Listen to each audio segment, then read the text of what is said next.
Բարև ձեզ սիրելի բարեկամներ, եթերում է Անտապանի քննարկում հաղորդաշարի հերթական հաղորդումն է եւ մենք զրուցելու ենք սոցիոլոգիական գիտությունների տեխնացու Հայկ Տրունյանի հետ։ Ողջունում եմ պարոն Տրունյան, շնորհակալություն, որ ընդունել եք մեր հրավերը եւ սկսենք մի թեմայից, որը որ դուք հաճախ եք քննարկման դնում ձեր հանրային հարցազրույցների ժամանակ, խոսքը ինքնության թիրախավորման թեման է, նախ համաձայն եք արդյոք, որ պետության կարևորագույն գործառույթների մեկը, եթե դա ազգային պետություն է, տվյալ ազգի ինքնության պաշտպանության խնդիրն է, ես նկատի ունեմ մշակույթ, ես նկատի ունեմ արվեստ, ես նկատի ունեմ պատմություն, այսինքն այդ ինքնության ընդհանուր պատկերը եւ արդյոք մեր պետությունը բոլորի համար ակնհայտ է, որ հրաժարվել է այդ գաղափարները իրականացնելուց, բայց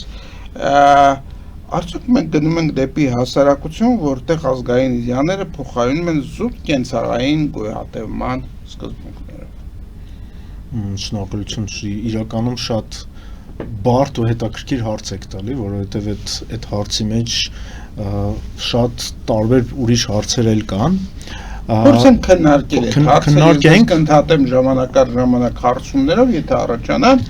ազատ քննարկման ֆորմատում փորձենք այս հարցը քննարկել։ Դուք չնայած որ բարդ հարց է, դուք բարձրացնում եք ամենակարևոր հիմքային հարցերից մեկը, որովհետև եթե չունես այդ հարցի պատասխանը, շատ բարդ է հասկանալ, թե դու ինչ պետություն ես եւ ինչ ազգ ես, որովհետեւ հենց ազգը ինքը իրականում սոցիոլոգիա է, քանց թե ավելի շատ սոցիոլոգիա է, քանց թե գենետիկա է, ու այդ սոցիոլոգիան մարդու իդենտիֆիկացիան է, ոնց է ինքը իրան զգում։ Ինքն է իդենտիֆիկացիան։ Այո, դու պետք է քեզ զգաս որպես հայ։ Ու որ հստակ պատկերացնեք իմ մոտեցումը ոնց է, ես ուզում եմ կոնկրետ եւ մեր հայրենակիցները, որ պատկերացնեն ոնց եմ ես դա տեսնում, ուզում եմ իմ անձամբ օրինակով ցույց տամ։ Ես մարդ եմ, որը հայրենադարձ է, տեղափոխվել է Հայաստան ու պատկերացրեք, թե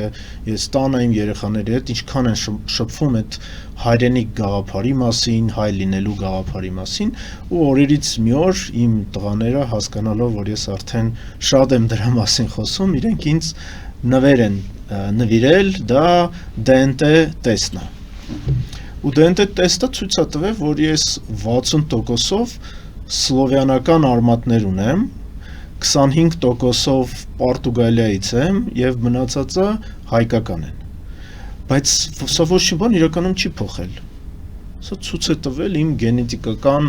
կապը աշխարհի հետ, բայց սա ինձ չի դարձրել ուրիշ ազգի մարդ, ես ոնց դուք ձեր ինքնությունը հետականն եք համարում առաջնային։ Այո, որովհետև ինքնությունը դա մշակույթ է, պատմություն է, դա քեզ ձևավորելու ֆորման է, եթե դու սա ունես, հնարավոր չի քեզ փոխել, սարքել ուրիշ ազգ։ Հնարավոր է, երբ որ արդեն հատուկ մեթոդներով, դա արդեն հոգեբանական, ինֆորմացիոն եւ կոգնիտիվ պատերազմի մասին է խոսքը գնում, բայց իդենտիֆիկացիան դու կարող ես ստեղծել։ Ու պետությունը հենց այդ ֆունկցիայի տերն է, որ կարողանում է պատրաստի իր հասարակության, իր քաղաքացիների դեմքը հենց այդ իդենտիֆիկացիան, դրա համար են օգտագործում հերոսների կերպարները, դրա համար են օգտագործում կրթական սիստեմաների տարբեր մեթոդները, որի միջոցով մարդուն դու սարքում ես հայ կամ ոչ հայ։ Հիմա մենք լուրջ կրիզիսի մեջ ենք, ու այդ կրիզիսը նոր չի ձևավորվել, այդ կրիզիսը վերջի 30 տարվա մեջ է, որ մենք նոր գաղափարախոսության տեր պետք է դառնանք ու միջև վերջ չենք կարողանում ձևավորենք։ Այսա լուրջ խնդիր է, որովհետև այս խնդրի մեջ կա մի քանի հատ հարց։ Առաջինը, ով ենք մենք, այս հարցի պատասխանը մենք միջև հիմա չենք կարողացել տանք։ Երկրորդը, որտեղ ենք մենք հենց այսօր, որովհետև որտեղ ասելով դու մենակ Հայաստանի Հանրապետությունը պետքա չվերցնես, պետք է վերցնես եւ Սփյուռքը, որը մեր շատ մեծ ու կարևոր մասերից մեկն է։ եւ երրորդը ուր ենք մենք ուզում գնանք։ Այս ամբողջ այս եռակապը դա իդենտիֆիկացիան է, որը հայը ինքը իր հետ պետքա համերաշխվի ու հասկանա ուր է գնում։ Ու սա շատ կարևոր բան է, որովհետեւ եթե դու կյանքի միտք ես տալի մարդուն, ինքը գաղափարորեն հասկանում է, թե ինչի համար պետքա մնա որպես հայ, որն է հայի միսիան, ու ինչ պետքա անի, որ այս պետությունը զարգանա, կամ մենք ազգովի ուր ենք գնում, ու որն է հայկական ազգի սահմանները, ու այս հարցերի պատասխանը մենք մինչև հիմա չունենք նրա համար, որովհետև մենք մեր պատմամշակութային կապը տենց էլ չենք կարողացել ձևավորենք։ Սա լուրջ խնդիր է, որը այդ պետությունը պետք է սրանով զբաղվի։ Բայց իրոք չենք կարողանում մենք մեր այդ արժեհամակարգային կապը կամ պատմական կապը ձևակերպել։ Ես կարծում եմ, երբ որ Խորհրդային Միությունը փլուզվեց, ամեն դեպս այդ ժամանակ եւ միջև բոլորովին վերջերս մի քանի տարի առաջ մենք շատ լավ պատկերացնում ենք մեր տեղը, մեր անելիքները, մեր խնդիրները եւ դա ուրեմն հիմա հակադրվում է ուրեմն պատմական եւ ուրեմն պատմական Հայաստանից հրաժարվելու իրական Հայաստանի թեզում, որը կտրում է այդ բոլոր կապերը, թե Սփյուռքի հետ, թե մեր պատմական ժառանգության հետ, թե մեր ով լինելու հետ, իսկ ինչ վերաբերում է ուր գնալուն, դա ավելի շուտ ուրեմն սպառողական հասարակության մի մոդել են մեզ առաջարկում, որտեղ հիմնականը ուրեմն ապրելն է, սովորական կենցաղային կյանքով, լավ ապրելն է, լավ ուտելն է եւ այսպես այդ ազգային արժեքները ավելի շատ փոխարինում են սպառողական արժեքների։ Այս դիլեմայից դուրս գալու ճանապարհը։ Գիտեք, ես տեսնում եմ, որ վերջի 30 տարվա մեջ մենք հենց այդ սպառողական համակարգի եւ սպառողական ցիվիլիզացիայի մեջ ենք եղել։ Ոչ թե մենակ մենք, ամբողջ աշխարհն է եղել հենց այդ գաղափարի մեջ, մինչև հիմա նույն այդ գաղափարի մեջ են, դրա համար ոչ մի նոր բան այսօր չի կատարվում։ Այսօր մենք մեծ գաղափարներից անցել ենք, արդեն ուղիղ ենք ասում, որ սպառողականն է կարևոր, էլ բերեք ուրիշ բաների մասին չխոսենք, բայց իրականում վերջի 30 տարվա մեջ էլ մենք չենք ձևավորել մեր տեղը, դա մենք խոսացել ենք, ու սա գիտեք, ես ունեմ մի քանի հատ հետազոտություններ Հայաստանում, սերունդների տարբերությունները, օրինակ ոնց է ձևավորվում ու ոնց է Հայաստանը կարելի է տեսնել ոնց է փոխվել։ Օրինակ, եթե վերցնում ենք 60-ականների, մեկը 70-ականների փսիխատիպը Հայաստանում ապրող, դրանք մարդիկ են, որոնք ունեցել են կոլեկտիվի շահերը իրենց համար առաջինն են դրել, կոլեկտիվի մտածելակերպ ավելի շատ է եղել այդ մարդկանց մոտ, քան թե դրանից հետո եկած սերունդներին։ Ու պատկերացրեք, դրանք մարդիկ են, որոնք մասնակցել եւ տեսել են առաջի Արցախյան պատերազմի հերոսությունների, process-ներն են տեսել, պատերազմն են տեսել, ու հենց այդ հաղթանակը եղել է իրենցը։ 80-ականներին, որից սերունդի ներկայացուցիչը եւ ես եմ, 80-ականները պատկերացրեք, որ իրենք ապրել են ցուրտ ու մութ տարիների շրջանում, լսել են մենակ հերոսության կամ պատերազմի մասին, բայց օրվա մեջ մի ժամ հեռուստացույցն է միացվել ու տեսել են բրազիլիական սերիալներ, որտեղ մարդ ապրել է կոմֆորտի մեջ, հենց այդ ձեր ասած սպառողական կյանքի մեջ, ու արդեն հոգեբանորեն մի սերունդ իր համար որոշել է, որ ես պատասխանատվությունը վերցնում եմ մենակ իմ ընտանիքի մասին։ Եկեք դրան գումարենք նաև կրթական համակարգը, որ կարճին չի աշխատել, իհարկե, դպրոցը կարճին չի աշխատել, իհարկե, իդեոլոգիա չի եղել, որտեղ ենք մենք գնում, որովհետև այդ ժամանակաշրջանի իդեոլոգիան, որը եղել է միացումը, որը եղել է ազգային գաղափարը, դա բառերով ամենակ եղել, չի ձևավորվել միջև վերջ, որովհետև միացումը չի կատարվել իրականում։ Բայց ազգային գաղափարախոսությունը այդ առաջնորդների կողմից այդ ժամանակ ևս հարվարվեց կեղծ կատեգորիա։ Այո։ Այսինքն այն ինչ որ հիմա մենք խաղում ենք այդ պտուղների, դրա սերմերը գցվել են հենց այդ տարիներին։ Դրա համար ես համաձայն չեմ, որ այսօրվա սպառողական մոտեցումը սա ինչ որ նոր բան է, չէ, սա նոր բան չի։ Ու պատկերացրեք, արդեն 90-ականների ծնվածները, 90-ականների կամ 2000-ականները, որոնք արդեն պատասխանատվությունը վերցրել են ոչ թե ընտանիքի համար, այլ իրենց անձամբ իրենց կյանքի համար, ու արդեն չեն վերցրել պատասխանատվություն դաժե իրենց ընտանիքի անվտանգությունը կամ ֆինանսական հաջողությունը ապահովելու համար։ Սա շատ լուրջ բան է, որովհետև հենց այս սերունդների տարբերությունը բերել է նրան, որ մենք ունենք լուրջ խնդիրներ, օրինակ այսօր մենք բանակում ունենք խնդիր, երբ որ սպան, որը իմ տարիքի է, ունենում է զինվոր, որը 2000 թվի ծնված տղա է, ու իրան ասում է տղամարդ չես, խի չես անում, այսինչ ես քեզ ասում եմ, ու այդ տղա երեխան չի հասկանում իրանից ինչ են ուզում։ Ոչ թե որ ինքը լավն է կամ վատն է, որովհետև ինքը հենց այդ տղամարդու կերպար չի տեսել, որովհետև հենց այդ 80-ականների սերունդը ինքը գնացել է կներեք սենց խոպան բառի հետևից, որ իր ընտանիքը պահի, ոչ թե այդ մարդը լավն է կամ վատն է, այլ որովհետև մի սերունդի կորուստ ենք մենք ունեցել։ Ու այստեղ, երբ որ մենք խոսում ենք ինքնության մասին, ազգային ինքնության մասին, մենք պետք է հասկանանք այս սերունդների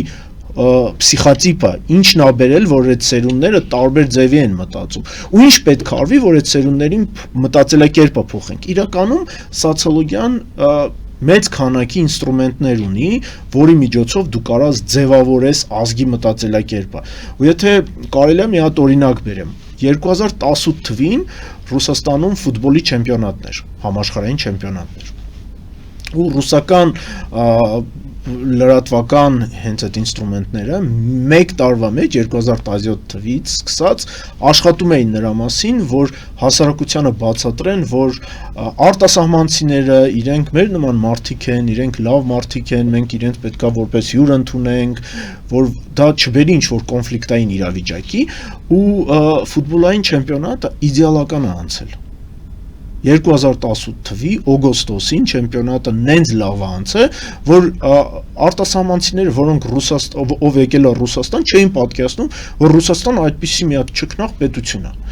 որոնց մոտ կար նաև Ռուսաստանից սերմանված վախ այո, ու դուք պատկերացեք այդպիսի քաղաքներ, ոնց որ Վոլգոգրադն է, տենց դեպրեսիվ քաղաքներ էին այդ ցուցակի մեջ, որտեղ չեմպիոնատներ գնում, այդ քաղաքներում մարդկանց հոյակապ են ընդունել, ու մի հատ կոնֆլիկտ չի եղել։ Հետո 2018 թվի օգոստոսից հետո փոխվում է իրավիճակը, չեմպիոնատը ավարտվում է, քաղաքականությունը փոխվում է, ու ղեկավարությունը որոշում է կայացնում, որ արդեն ուրիշ հոգեբանական ազդեցություն պետք է տարածենք հասարակության մեջ, որ օրինակ, չգիտեմ, եվրոպացիները, ամերիկացիները իրանք մեր թշնամին են։ Արևմուտքը մեր հակառակորդ քաղաքակրթությունն է, որը բերեց նրան, որ մի տարվա մեջ մեկ է փոխվեց հասարակության մտածելակերպը։ Հասարակությունը social engineering-ի մեթոդներով շատ հեշտ է փոխել, եթե դու ունես ռեսուրսներ, ունես մեթոդաբանություն, ու դրա միջոցով ընդհանուրը 1-ից 3 տարվա մեջ կարելի է դաժե մտածելակերպ փոխել հասարակության մեջ։ Հիմա եթե մենք ուզում ենք փոխենք, թե մենք ինչ հասարակություն ենք ուզում ունենանք, միած սկզբից պետք է հասկանանք ուր ենք ուզում գնանք, հասկանում եք, եթե մենք չունենք հենց այդ ստրատեգիական մոտեցումը, ոնց կարանք ինքնություն փոխենք։ Տեսեք, ես ինչ-որ բաների համաձայն եմ ձեր ասածից, բայց ինչ-որ բաների համաձայն չեմ, այսինքն դուրս է գալիս, որ երկրի ղեկավարը մի քիչ էլ բռնատիրական մոդելով ղեկավարող ղեկավարը իր ցանկության դեպքում կարող է հասարակության ուրեմն պատկերացումները ամեն ինչի շուրջը փոխել։ Այդ դեպքում ինչի մասին ենք մենք խոսում։ Հիմա մենք գիտենք ով է ղեկավարում, ինչպես է ղեկավարում, դեպի ուր է մեզ տանում, այսինքն այստեղ հասարակությանը այս տրամադրություններին ուրեմն հակադրվելու հնարավորություն դուք չեք տեսնում փաստորեն։ Չէ, ոնց չեմ տեսնում։ Բայց այդ դեպքում եթե ձեր ասած լրատվամիջոցները այդպես կարողանում են այ հրամանը գալիս է վերևից, իրենք փոխում են տրամադրվածությունը եւ հետո մեկ էլ հրամանը գալիս է, տրամադրությունը փոխվում են, հիմա մենք տեսնում ենք ինչ քաղաքականություն է վարում, ասենք մեր ներկա իշխանությունը, դա ուրեմն իրական եւ պատմական Հայաստանի հակադրությունն է, դա ուրեմն ես չգիտեմ քաղաքակրթական ընտրությունը ավելի շատ դեպի ռուս-թուրքական կամ ադրբեջանա-թուրքական քաղաքակրթության հետ հաշտ ապրելու այդ խաղաղ ապրելու այդ բանն է եւ իրականում արժանապատվությունը, ազնվությունը կամ այսպես անհատականությունը զոհ են գնում այդ քաղաքականությանը։ Հիմա խաղաղությունն է այնպեսի արժեք ստացել, անկախ նրանից ինչ ճանապարհով է այդ խաղաղությունը ստացել, քան առաջվա արժանապատվությունը, պարտությունը եւ այլն։ Մի կողմից դուք ճիշտ եք, այո, տենց էլ դառնում է, որ հնարավոր է փոխել հասարակության մտածելակերպը, բայց մյուս կողմից դա այդքան էլ հեշտ բան չի։ Դա չի նշանակում, որ բոլոր ղեկավարները կարող են դա անեն, որովհետև դա դժվար բան է, կան տարբեր ֆակտորներ, որից մեկը դա հենց ազգային գենետիկական հիշողությունն է, ազգային ինքնությունը, որը ոչ թե սոցիոլոգիայի միջոցով է տարածվում, այլ ընտանիքի ստեղծված գաղափարն է։ Ու այդ փոփոխությունները հնարավոր է, երբ որ դու ունես լուրջ ռեսուրսներ, ճիշտ հետազոտում ես, արդեն հոգեբանական պատերազմի մեթոդների մասին է խոսքը գնում, երբ որ դու կարողանում ես ճիշտ հետազոտես, հասկանաս քո հասարակությունը, վերլուծություն անես, նարատիվներ պատրաստես, հետո այդ նարատիվները տարածես, նորից հետազոտես, հասկանաս անցավ, չանցավ, նորից վերլուծես, նորից այդ նարատիվները, նոր նարատիվները պատրաստես ու նորից տարածես։ Ու սա անվերջ ցիկլ է, որի միջոցով եթե դու աշխատում ես, այո, դուք ճիշտ եք, հնարավոր է հասարակության մտածելակերպը փոխել։ Ու մենք դա տեսնում ենք, ոնց է փոխվում մտածելակերպը, ոնց հասարակությունը այն բաները, որը սրանից 10 տարի առաջ անընդունելի էր, հիմա ընդունվում է։ Բայց եւ նույն ձևի եւ հասարակությունը կարող է ինքը իրան փոխի հասարակական կազմակերպությունների միջոցով, ազգային գաղափարի միջոցով, ու սա չի նշանակում, որ եթե իշխանությունը ուզում է ինչ-որ մի բան անի, դա 100% իրենց մոտ կստացվի։ Այստեղ քո ազգի գաղափարն է, եթե դու իրականում հզոր ազգ ես, քո հետ դժվար է դա անել։ Եթե դու թույլ ես արդեն գաղափարախոսություն չունես, այդ ժամանակ հեշտ է անելը դա։ Տեսեք, այդ դեպքում առաջանում են երկու հարց։ Օրինակ վերջին տարիներին անցկացված արժեքային հարցումներ ցույց են տալիս, որ հաստանցիների համար խաղաղությունը դարձել է գերակա արժեք։ Այդպես է թե ոչ։ Եվ եթե գերակա արժեք է, նա իրոք այդ արժանապատվությունը, ինքնիշխանությունը դրանք երկրորդական են դառնում եւ փաստորեն մեր հազարամյա ազգը այդպես հեշտությամբ կուլ է տալիս այդ խայծը, բայց ես ուզում եմ ձեզ ուրիշ բանի մասին հարցնել։ Այ սոցիոլոգ եք դուք եւ սոցիոլոգիայի տեսակետից խնդրում եմ դուք խոսեցիք մարտահրավերների մասին մեր պետության եւ ազգի առաջ կանգնած եւ որն եք համարում Հայաստանի համար ամենալուրջ ներքին սպառնալիքը։ Դա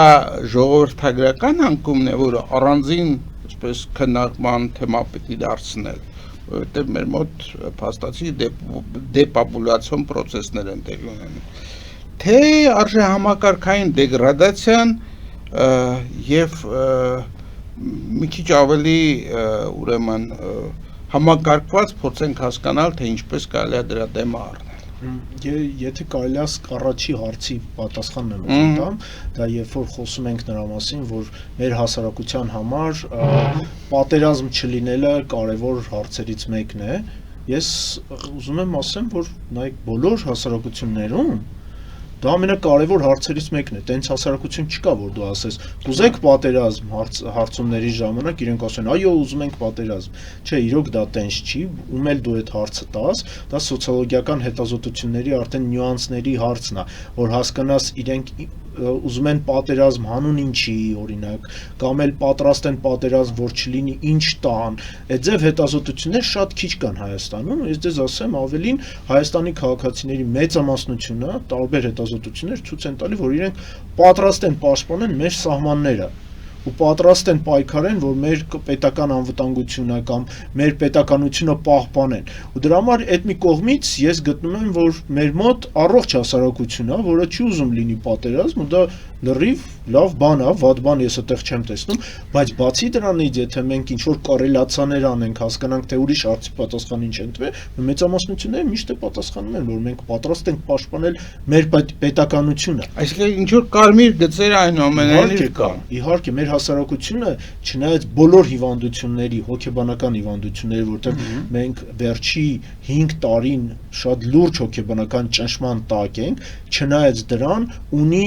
ինչ-որ ներքին սահմաններ, որը պահպանում է, որ օրինակ նայեք, ինչքան նարատիվային պատերազմ մեր դեմ տարան, վերջինը, որը կարանք օրինակ բերենք, դա արցախցիների դեմ սրելն էր, որը նպատակ էր եւ արտաքին ուժերի համար, որ լիներ քաղաքացիական պատերազմ, բայց չստացվեց, որովհետեւ մեր հասարակությունը իրականում առողջ հասարակություն, ինքը հասկանում է ինչա կատարվում, ունի հենց այդ ներքին իդենտիֆիկատորները, որը սահմանում է իրեն, որ ինչ որ գիծ չանցնել։ Բայց այն բանը, ինչ որ դուք հարցրեցիք, ինչ իրավիճակում ենք մենք այսօր, չէ՞։ Երբ որ դու արդեն տարիներ շարունակ ճնշման տակ ես, ի սկզբից ինֆորմացիոն պատերազմի միջոցով, հետո հոգեբանական պատերազմի միջոցով, դու ունես հասարակության հիվանդությունը։ Ուրեմն հոգեբանության մեջ կան օրենքներ, երբ որ մարդիկ ապրում են շատ լուրջ ստրեսային իրավիճակ, 3 տարվա մեջ, եթե հոգեբանական աշխատանք այդ մարդկանց հետ չի տարվում, այդ հիվանդությունը հոգեբանական անցնում է ֆիզիկական դաշտ, մարդիկ արդեն ֆիզիկական հիվանդություններ են ստանում։ Ու եթե մենք վերցնենք Հայաստանի բժշկական ստատիստիկան, դուք կտեսնեք, որ ինֆարկտը, ինսուլտը, աղիքային, ստամոքսային հիվանդությունները արդեն ջահելացել են։ Երիտասարդների մոտ է հենց այդ հիվանդությունը շատացել, որովհետև 2020 թվին, եթե արդեն գումարեք 3 տարին անցել է, սա շատ լուրջ ազդել է մեր հասարակության վրա։ Սրան եթե ավելացնենք 150,000 արցախցիներին, որոնք 2023 թվին են մեծ ստրես ապրել, հիմա այդ մարդիկ արդեն ֆիզիկական հիվանդություններ ունեն։ Ու այս ամենից ելնելով դուք պատկերացրեք, թե մեր հասարակությունը ինչ ճնշման տակ լինելով պահպանում է մեր ինքնությունը, պահպանում է մեր պետականությունը, ու այդ ձև չի, որ մենք ամեն ինչին հանձնված ենք։ Ռուսերենում կա տենց տերմին կոչվում է «выученная беспомощность», դա ակադեմիկ Պավլովի հետազոտություններն է, որը ռեֆլեքսների մասին է խոսում, ու այս ռեֆլեքսային տերմինոլոգիան, հետազոտությունների տերմինոլոգիան բերում է նրան, որ մարդիկ, երբ որ ընկնում են մի հատ ճգնաժամի մեջ, իրենց շատ դժվար է տեղից դուրս գալը։ Դա որ պատկերացնեք, մենք չենք կարող հիմա մեր հասարակությանը ասենք, արթնացեք, չգիտեմ, Սյունիքում խնդիր ունենք, ուրիշ էկզիստենցիոնալ խնդիր ունենք, դա անհնար է, որտեղ հասարակությունը հենց այդ հիվանդության մեջ է։ Մենք պետք է իրենց կամաց արթնացնենք, պետք է պոզիտիվ քեյսեր տանք, ցույց տանք, թե Հայաստանում ինչքան լավ բաներ է կատարվում, պետք է ցույց տանք, որ հասարակական կազմակերպություններն առողջ են, որը իրականում տենց է, պետք է ցույց տանք, թե ինչքան առողջ կրթական ծրագրեր կան Հայաստանում, ու սրա միջոցով հենց այդ հասարակությանը պետք է առողջացնենք։ Մանիպուլյացիոն տեխնոլոգիաներում sense մի հատ հետաքրքիր կառավարելու մարդկանց massային կառավարելու մեթոդ կա։ Դու երբ որ իրականությունը այսօրվա օրը մարդուն տալիս ես նեգատիվ էմոցիաներ, մարդը իր ապագան պոզիտիվ չի կարա տեսնի։ Ինքը կարող է այսօր լավ փող աշխատի, բայց երբ որ ամեն օր ինքը ստանում է նեգատիվ էմոցիաներ, նեգատիվ ինֆորմացիա, ինքը իր ապագան լավ չի տեսնում։ Դրա համար ինքը ապագան Հայաստանի մասին արդեն չի մտածում։ Ներողություն, բայց ես այստեղ հարց եմ ուզում տալ, այդ նեգատիվ էմոցիաները որտեղից է ստանում, որովհետև եթե նայենք մեր կառավարությունից կամ իշխանություններից ընդհանուր առմամբ, այնտեղից միայն պոզիտիվ էմոցիաներ են գալիս, այսինքն պոզիտիվ լուրեր, այս դպրոցն են կառուցել, այս բանն են արել, ոչ ոք միջև այդ իրանց չեր արել, հիմա արել են, ասֆալտ են գցում, լավ ճանապարհներ ունեն եւ այլ։ Այսինքն իշխանական քարոզչությունը հենց պոզիտիվի վրա է հենված։ Այդ դեպքում ոնց հասկանալ մեր ուրեմն հասարակության այս հետ պատերազմյան դեպրեսիան։ Մեր ինֆորմացիոն դաշտը ցավոք ինֆորմացիոն անվտանգություն չունի։ Մեր դաշտը իրականում շատ բաց է։ Ու մեր դաշտում բացի պետական մարմիններից աշխատում են եւ ոչ հայկական ակտորները, դա եւ արևմտյան եւ արևելքի պետություններն են, որոնք մեր դաշտում անում են այն ինչ ուզում են։ Մեր դաշտը իրականում այդ մի կողմից շատ բաց է։ Ու երբ որ Իսկ դուք դեմ եք բաց դաշտին։ ես կողմ եմ անվտանգություն։ Շատ լավ։ Այսինքն հնարավոր է բաց դաշտի պայմաններում, որտեղ բաց դաշտը հիմա հայաստանյան բրենդ է դարձել ինչ որ իմաստով, ապահովել անվտանգությունը բաց դաշտում։ Իհարկե հնարավոր։ Իհարկե։ Եվ ինչ պետք է անել դրան։ Օրինակ Տայվանի օրինակը, երբ որ կարամ քեյսերով խոսեն, էլի։ Տայվանը նայեք ինչ է արել։ Իրենց մոտ իրենք դեմոկրատիկական պետություն են, որտեղ նույն ձևի դաշտը բաց է, բայց կա կազմակերպություն, որը զբաղվում է նրանով, որ հայտնաբերում է deepfake-ները։ Այն սուտ բաները, որը Դե մենք Չինաստանը ֆեյքերի, կեղծ լուրերի բացահայտ բան ինչ որ բաներ, տեսնում եք դա ինչ ոչ թե ստրատեգիական աշխատանք տանող, որը գտնում է թե որտեղից է աղբյուրը, ինչ նարատիվ է սա ստեղծում, սա իրականում շատ լուրջ աշխատանք է, սա նարատիվոլոգիայի աշխատանքն է ու բոլոր հզոր պետությունները այսպիսի աշխատանք տանում են ու ասեմ ձեզ ավելին, այդպիսի կազմակերպությունները դրանք քաղաքացիական աշխարհի կազմակերպություններ չեն, դրանք ռազմական ոլորտում են ու Իսրայելում դա շտաբի ներսում գլխավոր շտաբի կազմակերպություն է,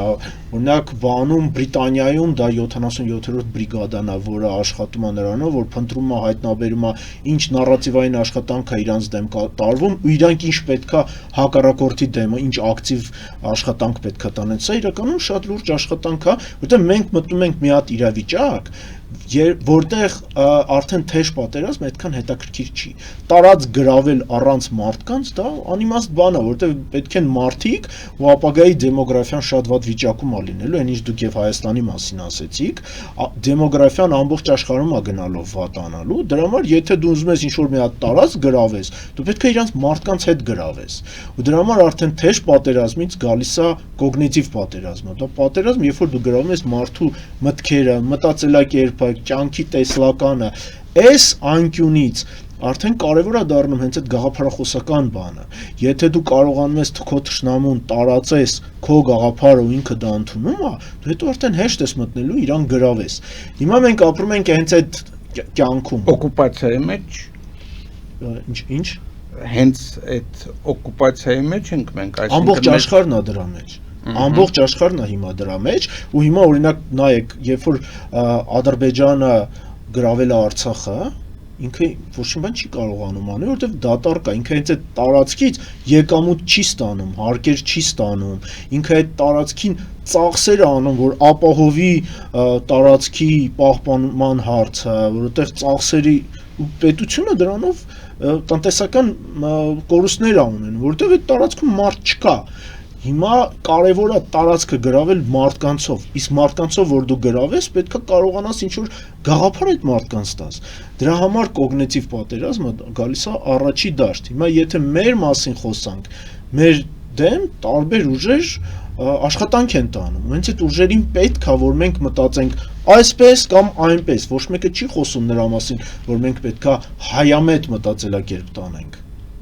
Հասկանում եք, իսկ այս ֆունկցիան կարող է հենց ազգային գաղափարը լինի, հենց ազգից ներքևից ծագի բարձրանա։ Շատ լավ, ես առաջարկում եմ հիմա դուրս գանք կարճատև գովազդի, սիրելի բարեկամներ, մնացեք մեզ հետ, գովազդը եթերում, գովազդից հետո մենք կշարունակենք մեր զրույցը։ Ֆելիչե ժամանակակից ատամնաբուժական կլինիկա։ Այստեղ հարմարավետությունն ու խնամքն առաջնային են։ Այստեղ կիրառվում են ատամնաբուժական ամենաժամանակակից տեխնոլոգիաներ, ճշգրիտ ախտորոշում, արդյունավետ բուժում, նուրբ փորձառություն եւ անհատական մոտեցում։ Սկսած սովորական մանրուքներից մինչև առաջադեմ ընթացակարգեր, այստեղ դուք գտնվում եք բարձր որակավորում ունեցող եւ փորձառու ատամնաբուժական մասնագետների ձեռքերում։ Մեր բարեկամական եւ հյուրընկալ անձնակազմն այստեղ է յուրաքանչյուր այցը հաճելի դարձնելու համար։ Ֆելիչե, ձեր առողջ եւ ամենաերջանիկ շպիտը սկսվում է այստեղից։ Եկեք եւ բացահայտեք նորարարության, փորձագիտության եւ կարեկցանքի կատարյալ համադրությունը։ Վաճառվում է գերմանական հնաոճ դաշնամուր 1892 թվականի արտադրության Ֆոն Մուլբախ, գտնվում է գերազանց վիճակում, կինը 15,000 ԱՄՆ դոլար, հեռախոսահամար 094 115 310։ Երևան փոստը Գրանադա Հյուզում տեղեկացնում է դրամական փոխանցումներ 1%-ով, օդանավով 1 փաունդը 2.99, նավով ուղարկեք 1 արկղ, երկրորդ արկղը անվճար, ավտոմեքենաների փոխադրում անհավատալի արժեքներով, ինչպես նաև կահույք և մեծ չափի բեռների փոխադրում։ Ջաքփաթ հագուստի խանութը երկրորդ մասնաճյուղն է բացել Գլենդելի սրտում, որտեղ կարող եք ձեռք բերել եվրոպական և ամերիկյան ընտիր հագուստեղեն, կոշկեղեն, աքսեսուարներ, պայուսակներ ամենահարմար արժեքներով։ Նաև կարող եք ցանկացած ապրանք պատվիրել և ձեռք բերել կարճ ժամանակում։ Ջաքփաթի Գլենդելի հասցեն է 1135 North Pacific Avenue, հեռախոս 818 813 2252։ Ջաքփաթ հագուստի լավագույն կենտրոնը Գլենդելում։ 60-ից ավելի ճանաչված եվրոպական բրենդների ինքնատիպ, չկրկնվող և մատչելի ընտրանին Fortuna Home and Country House խանութ սրահում։ Նորավոճ սպասք և կահույք հորեկա բնագավառի համար, տեքստիլ տնտեսական ապրանքներ, ամեն ինչ գեղեցիկ կյանքի համար։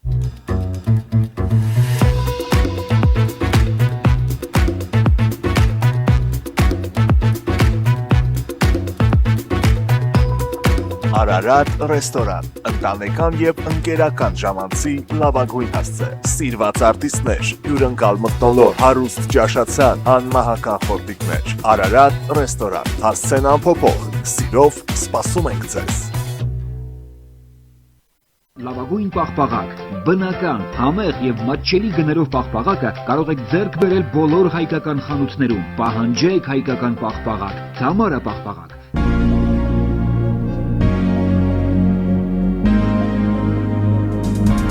Տպագրեք ձեր գիրքը Նոյան տապան տպագրատանը, ինչպես նաև թերթեր, ամսագրեր, բուկլետներ եւ այլն։ Հասցեն քաղաք Երևան, Իսահակյան 28 առաջին հարկ։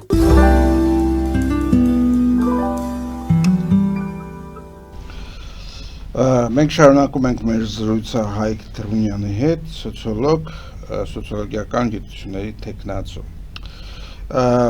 Այս հատվածում ես ուզում եմ մենք մեր ուշադրությունը դարձնենք ուրեմն Սփյուռք Հայաստան հարաբերությունների ուրեմն վերաբերյալ, ինչպես է գնահատում Սփյուռքի ներկայիս սոցիալ-քաղաքական տրամադրությունները եւ արդյոք մենք չենք կորցնում Սփյուռքը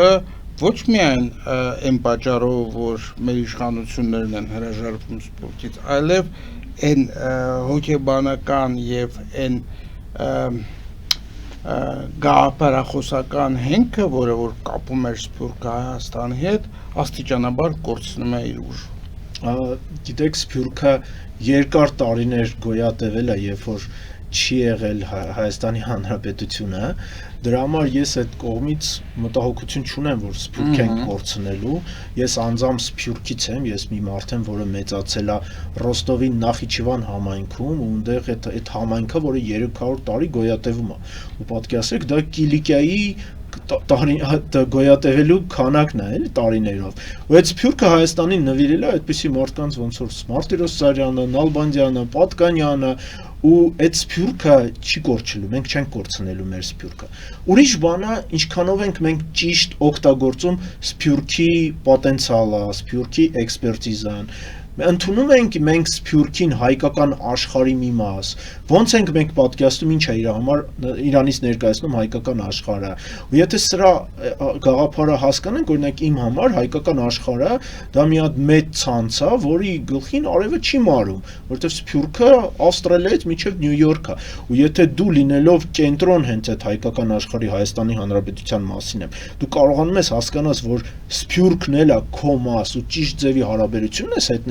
ձևավորում այդ ժամանակ դու ունենում ես մեծ աշխարհ, հայկական մեծ աշխարհ, որը Ավստրալիայից մինչև Նյու Յորք է, ու իրանց հետ կարողանում ես ճիշտ հարաբերություն ձևավորես։ Ցավոք հիմա Սփյուռքն էլ է կրիզիսի մեջ, ոնց որ եւ Հայաստանի Հանրապետության հասարակությունը, որովհետև այդ սփյուռքը նույն հենց այդ կյանքի միտքը չունի, չի հասկանում մենք ընդհանուր ուր ենք գնում ու չի հասկանում թե հայկական աշխարհը ինչ է իրանից ներկայացնում, որովհետև սփյուռքը ապրում է իր լոկալ կյանքով։ Եթե Հայաստանի Հանրապետությունում հլա իդենտիֆիկացիան հեշտ է ձևավորել, որովհետև դու մենակ ունես այս ներսին աշխարհը, ուստեղ կարաս ձևավորես թե ով է հայը, ինչ նպատակ ունի ու ինչ պետք է անի, որ այդ նպատակին հասնել, սփյուռքի հետ մի քիչ բարդ է, որովհետև սփյուռքի ապրողը ունի երկու իդենտիֆիկացիա, դա իր հայ լինելն է, երկրորդը այն իդենտիֆիկացիանը, որը ինքը ընդունում է այդ տարածքում ապրելու հարցով։ Ես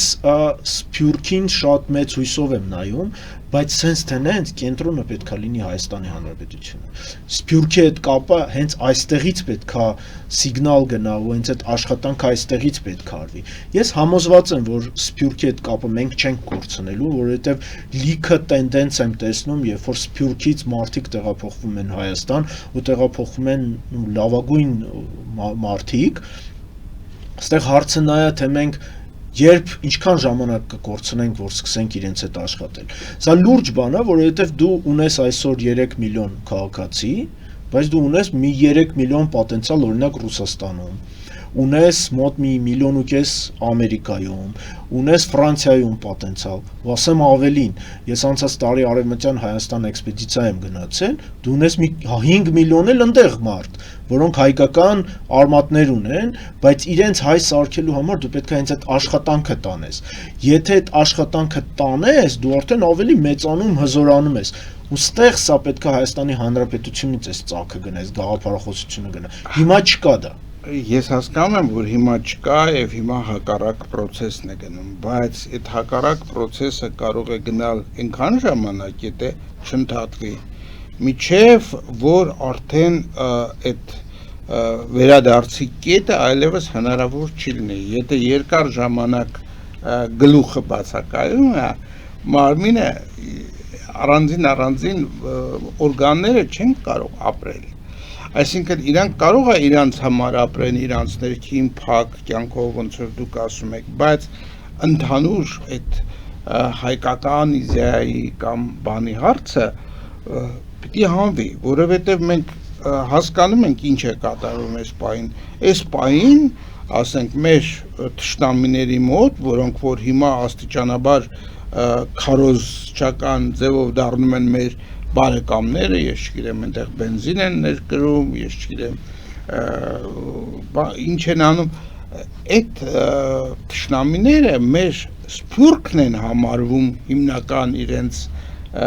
հակառակորդը կամ թշնամին, որովհետև Հայաստանի հետ իրենք համարում են, որ հարցերը արդեն լուծել են, այսինքն այստեղ այդ ինքնության կռիվը չի լինելու, կռիվը լինելու է այն սփյուռքի անդամների մոտ, որոնք գտնվում են տարբեր երկրներում եւ շարունակում են պահել հայկական ազգային գաղափարը եւ ուրեմն շարունակում են հետևել այդ գաղափարին։ Այո, մեր թշնամին լավ է մեզ ճանաչում, գիտի թե մենք հենց այս հայկական աշխարհը ինքը ավելի լավ է պատկերացնում, քան թե մենք Հայաստանի Հանրապետությունում ապրելով, դա տենց էլ կա, բայց ես համոզված եմ, որ մեր սփյուռքը եւ մեր ազգը ավելի հզոր է, որ իր դեմ այդպես հեշտ աշխատանք տանել այդքան էլ չի ստացվի։ Զուտ ուզում եմ մի քանի օրինակ բերեմ։ Սովետական միության միջև 65 թիվը շատ բաներ են, ինչ այսօր կատարվում է Հայաստանում, մենք վախտել է եղել։ Նույն Արարատ Սարի հարցը, նույն Արևմտյան Հայաստանի մասին երազել, երգել, ոտանավորներ գրել, նույն այդ բանը են վախտել է եղել, ինչ որ նոր բան հիմա չի կատարվում ու մենք դա կարողացել ենք վերապրենք, կարողացել ենք դիմանանք ու կարողացել ենք պահպանենք։ Ես այդտեղ իրականում ինչ-որ ֆունդամենտալ խնդիր չեմ տեսնում։ Ես տեսնում եմ խնդիրը լրիվ ուրիշ ուղղության մեջ։ Օրինակ, ես տեսնում եմ ոնց առողջացնենք մեր ներսի հասարակությունը 80-ականների, 90-ականների ծնված մարդկանց, որովհետև իրենց մոտ լուրջ դեպրեսիոն խնդիրներ կա։ Ես այդտեղ եմ տեսնում մեր խնդիրը, որովհետև այդ հասարակության վրա մենք կարանք հենվենք, որ ինչ-որ գաղափարախոսություն ստեղծենք, որ ինչ-որ ապագա ստեղծենք, ճիշտ ուղղություն ստեղծենք։ Դե դեռ բիզնես ստեղծվի որ Հայաստանը, որտեղ դա այն աշխատաուժ հասարակությունն է։ Մանավանդ 80-ականները, որը քանակով Հայաստանում ամենաշատն են։ Ես տեսնում եմ այդտեղ է մեր այսօրվա հասարակության համար ամենակարևոր խնդիրները։ Եթե մենք ներսում մեզ սկսենք վերա առողջացնենք, այդ ժամանակ լիքը բան կփոխվի։ Իրականում մեր թշնամին այդքան էլ հզոր չի, ինչքան մեզ թվում է, որտեղ մենք ինչքան մեզ ներշնչում են, այո, ավելի շուտ էսպես մենք ասենք։ ես թիմ ունեմ, որ հետազոտական աշխատանքներ ենք տանում ադրբեջանական ինֆորմացիոն դաշտը, փորձում ենք հասկանանք ինչ է այնտեղ կատարվում, կորելացիաներ ենք անում, որ հասկանանք իրենց ներսի իրավիճակը այդքան էլ լավ չի, ոնց որ մեզ թվում է։ Ասեմ ավելին, եթե մենք համեմատենք մեր հասարակության առողջության իրավիճակը մեկ էլ իրանց առողջության իրավիճակը մեր մոտ ավելի լավ է իրավիճակը, քան թե իրանց մոտ։ Ոստեղ հարցը նրանում է, որ մենք այս պահին ոչ թե իրանց դեմ պետքա պայքար տանենք։ Ես համոզված եմ, որ իրենց են փլուզելու, որովհետև իրենք միջև հիմա չեն կարողանում նույնպես այդ գաղափարախոսությունը ձևավորեն, իրենք որպես ազգային իդենտիֆիկատորները միջև հիմա չեն կարողանում ձևավորեն, բայց դա իրենց խնդիրն է։ Ես գտնում եմ, որ այսօր մենք պետքա ինքներս մեզ գոնե պաշտպանենք, մեր հենց այդ սահմանները դնենք, որ մեր սահմաններ մտնող չլինի։ Եթե մենք կարողանանք մեզ պաշտպանենք, մեր դեմ նարատիվային աշխատանքը կարողանանք պաշտպանենք, այդ ժամանակ մեզ հեշտ կլինի։ Դրա համար, երբ որ խոսում ենք նարատիվային գաղափարի մասին, թե ինչ կերպարներ մենք պետքա ստեղծենք Հայաստանում, մենք պետքա այնպիսի կերպարներ ստեղծենք, որը հենց այս պահին թիրախային չլինեն, որտեղ թշնամին աշխատում է մեր դեմ, որ պատկերացնենք, եթե աշխարհում կա top 10 PR կազմակերպություններ, դրանցից 5-ը աշխատում են Ադրբեջանում եւ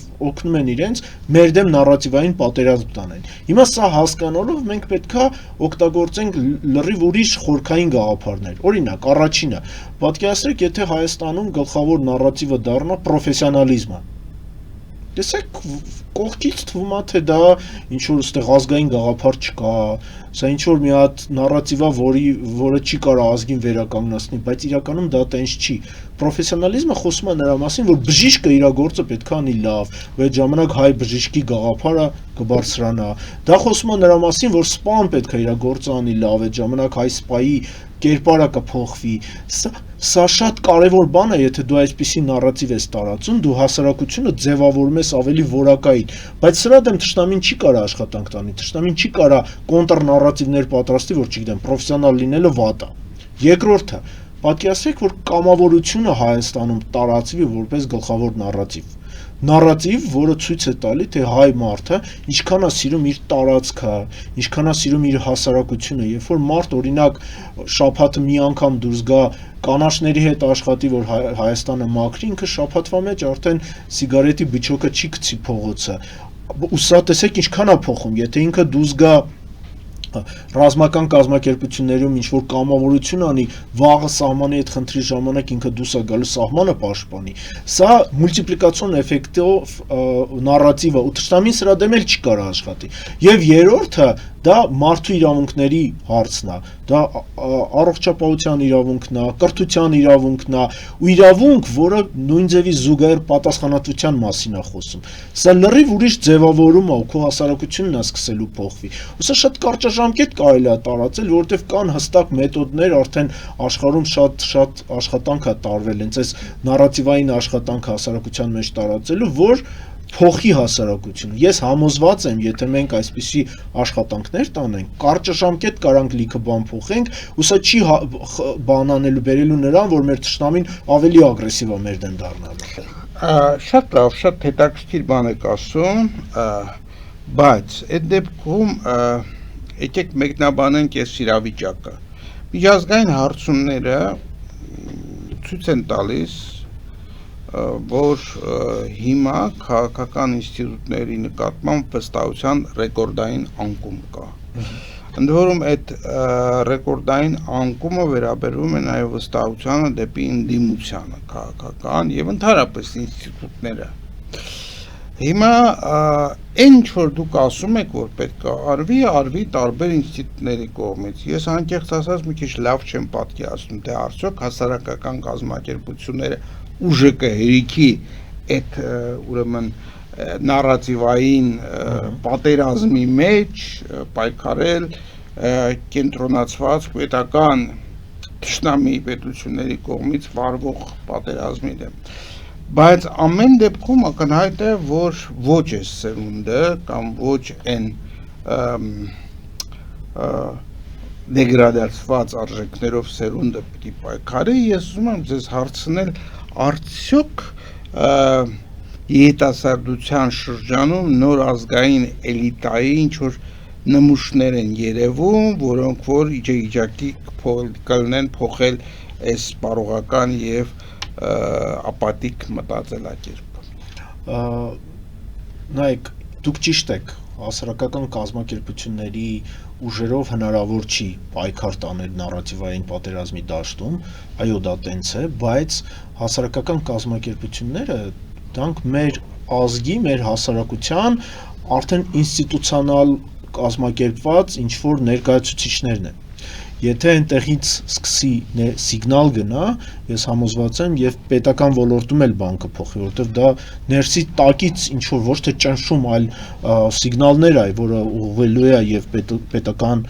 համակարգի դեմ, որը եւ կբերի փոփոխությունների, որովհետեւ եթե դու քո հասարակությունն էլ չի մտածում, որ բան փոխի, պետությունն էլ դրա համար չի փոխելու, որովհետեւ sense տնեն, եթե համակերպվել է հասարակությունը, նշանակում է, որ հասարակությունը ընդունում է հենց այդ մոտեցումը, բայց եթե ներս տակից գնա հենց այդ սիգնալները, որ չէ, բերեք այս աշխատանքը անենք, ես համոզված եմ, որ պետական մարմիններն էլ կսկսեն դրա ոլորտում աշխատել։ Երիտասարդությունը մեր մոտ ես աշխատել եմ տարբեր երիտասարդական խմբերի հետ եւ դրսում եւ Սփյուռքի հետ կապված, եւ տարբեր ազգերի հետ կապված եւ Հայաստանում վերջի 3 տարվա մեջ տարբեր կրթական կազմակերպությունների հետ համագործակցել եմ եւ կարամ ասեմ, որ մեր երիտասարդական հենց այդ Z սերունդը, մեկ էլ ալֆա սերունդը, Z-ը դա 2000-ականներն են, ալֆան 2010-ից հետո ծնված մարդիկ են, իրենք իրականում տարբերվում են, եթե համեմատում ենք կորելացիա ենք համեմատում դրսի հետ, ասենք Ռուսաստանի հենց այդ սերունդի հետ, եվրոպական հենց այդ սերունդի հետ, մեր մոտ իրենք ավելի մեծ էներգիա ունեն ու դա ուրախացնում է։ Իհարկե տարբեր է այդ սերունդը, իհարկե կարելի է համեմատել եւ մարզերի եւ Երևանի հենց այդ սերունդի մտածելակերպը, բայց այն ինչ ես տեսել եմ, դա ցույց է տալի, որ մեր հենց այդ սերունդը առողջ է։ Առաջինը, իրենք չեն ընդունել մեր պարտությունը, որը շատ կարևոր բան է։ Երկրորդը, դա մենք ունենք սերունդ, որը ուզում է ապրի Հայաստանում։ Ուզում իր ինքնությունը տեսնում է հենց Հայաստանում։ Երրորդը, շատ ճկուն սերունդ ունենք։ Ու այդ սերունդի հետ, եթե դու ճիշտ աշխատում ես, իրանք շատ շուտ փոխվում են։ Ու ամենակարևորը ինչը ինձ մոտիվացնում է իրենց հետ աշխատել, այդ սերունդը, քանի որ չունի ավտորիտետներ, ասենք մեծը իրենց համար ավտորիտետ չի, այո, որովհետև իրենք ինչ են ասում են, մեզ դուք այս պետությունն եք թողել, այս աղբա փողոցում պետությունն եք թողել, պարտված պետությունն եք թողել, ոնց կարող է դուք իմ համար դառնաք հեղինակ։ Տեսեք ինչ խորքային գաղափարով են իրենք մտածում։